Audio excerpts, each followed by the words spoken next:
Good to go. Here we go. Thank you for being here to cover these two stories. We are here today to announce two separate arrests after the investigation of two separate tragedies. Both of these in-depth investigations, complex cases, have resulted in the charge of murder for two separate men. I do wish to reiterate that these are two separate cases, two separate investigations, and two separate arrests. The cases I'm about to cover are not related. First incident, July 28, 2023. Police were called to the south end of Wheeling Island, where a female victim lay unconscious with injuries consistent with blunt force trauma. The victim, originally a Jane Doe, was ultimately identified through fingerprint analysis. She was taken to Wheeling Hospital and then subsequently transferred to Ruby Memorial given her injuries. She was ultimately transferred back to Wheeling Hospital, where she died of her injuries on October 20th, 2023. This incident was originally reported by the media when it occurred in July of 2023. The Wheeling Police Department developed a suspect early on, and that suspect was arrested on unrelated felony charges, specifically strangulation, also from an incident that occurred and investigated by the Wheeling Police Department. The medical examiner's report took nearly a year for completion, given the circumstances. And today we announced that charges have been filed against Dennis Terrell Evans, age 37. Again, a warrant for murder that was obtained on May 1st of this year. Detective Brandon Hohen, on my far right, was the lead detective on this homicide investigation, and Detective Sergeant Seyfried on my near left supervised.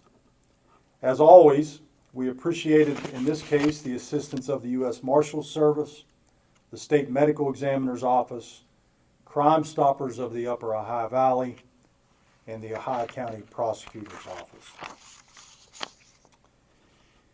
Second incident, on March 21st of 2025, Wheeling police officers were sent to an address on South Front Street. Inside that address, a female victim lay deceased. During preliminary review of this scene, foul play was suspected and Wheeling Police Department detectives were activated. The victim in this case was 56-year-old Kathleen Herring. Although the medical examiner's report is not yet complete, preliminary findings were consistent with homicide. This victim's husband was not immediately located, and the Wheeling Police Department enlisted the assistance of the Albemarle County Police Department located in Charlottesville, Virginia. The Albemarle County Police Department Major Crimes Unit went right to work and worked very closely with our detectives on a daily basis. Both agencies shared gathered information, including surveillance results and multiple interviews and various analysis. On April 25th, Detective D'Amico obtained a murder warrant for said suspect and husband. On April 28th, 2025, the Albemarle County Police Department Major Crimes Unit arrested Dwayne Herring on a warrant for murder obtained as a result of this investigation. Dwayne Herring, age 53, was arrested on Woodlake Drive in Charlottesville, Virginia, is currently being held at the Albemarle Charlottesville Regional Jail in Charlottesville and is awaiting extradition back to West Virginia. Detective Gabe D'Amico, to my immediate right, was the lead investigator on this case, and again supervised by Detective Sergeant Seyfried.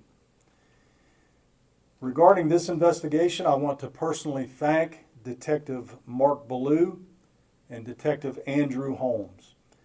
Both of these dedicated public servants dropped everything they were doing to assist the Wheeling Police Department and their efforts have made justice for Kathleen Herring a step closer. These detectives demonstrated the same dogged determination and dedication that I remember when I served with them many years ago at the Albemarle County Police Department. We cannot thank them and my former department enough. Both of these cases, although not related, involve multiple facets of major police criminal investigations. Forensic analysis. In these cases, DNA was involved. Fingerprint analysis. Crime analysis. Our new Cellbrite system that was recently acquired was utilized successfully. And significant pathology. Old-fashioned police work was present. These men standing in front of you and those who assisted us ran down countless leads, conducted exhausting amounts of interviews, surveillance, reviewing footage, reviewing phone logs, and the list goes on. Collaboration. Simply put, professional law enforcement agencies rely on one another, and when major cases present themselves, we band together for justice and to get the job done. I remain absolutely amazed and proud of the officers and the detectives of the Wheeling Police Department. And then finally, an area that we don't normally discuss, and I believe we have a member of one of the victims' families here with us today, is the victims' families and their support. Having done this job, specifically homicide detective, I can assure you that there is no higher pressure than being the lead detective on a death investigation. The victims' families and the community as a whole rely upon you to get it right and get it done quickly. It is so much easier when you have the constant support, encouragement, and trust of the loved ones of our victims. I believe we had that in both of these cases, and to those families, we mourn with you and we appreciate your cooperation. At this point, we'll take any follow-up questions that you may have. I will say this, that in-depth details on either crime will not be relayed to you here today, as and will be reserved for the criminal trials. Simply put, I do not wish to prejudice a future jury and try the case in the local press. So any questions? I have just one question. Yes, ma'am. So it's obviously not something that happens every day, a murder trial or a murder case that you have in Wheeling, let alone talking about two, one in 2023, one now. Can you just go in depth a little bit more how important it is to bring both of those cases today? Well, again, I remain very proud.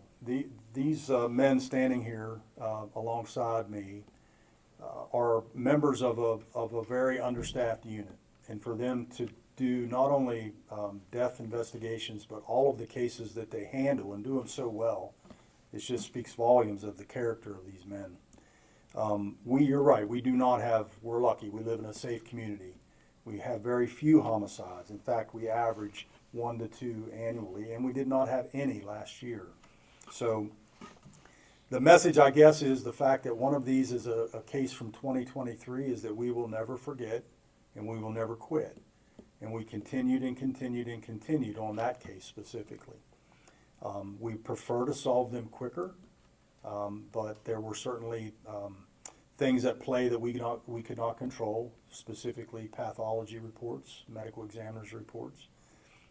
But we do prefer quickly, and I think it's an amazement on the second incident that we were able to clear that as quickly as we did, having only occurred back in March. So very pleased, very proud, very tragic losses in both cases, but I think that the community should be and is as proud of the members of this agency as I am. Yes, ma'am. Is it Cellbrite, the new technology? Is that what it's called? Cellbrite, yes, ma'am. We just acquired. Can you speak more to how that was used in the case, or no? I cannot. Okay. No. All right, no worries. It's Cellbrite is technology that's used to analyze cell phones. Can you speak about the speed or lack of speed of analysis at labs? Well, I mean, it's somewhat problematic, but in the incident, the first incident, we had, our suspect was in custody on unrelated charges, so there was no immediate threat to the community. It provided us some time and maybe even presented additional opportunities for analysis, i.e. phone logs. Each case is a strategy, and each case has to be approached differently, and we'll always work with the prosecutor's office.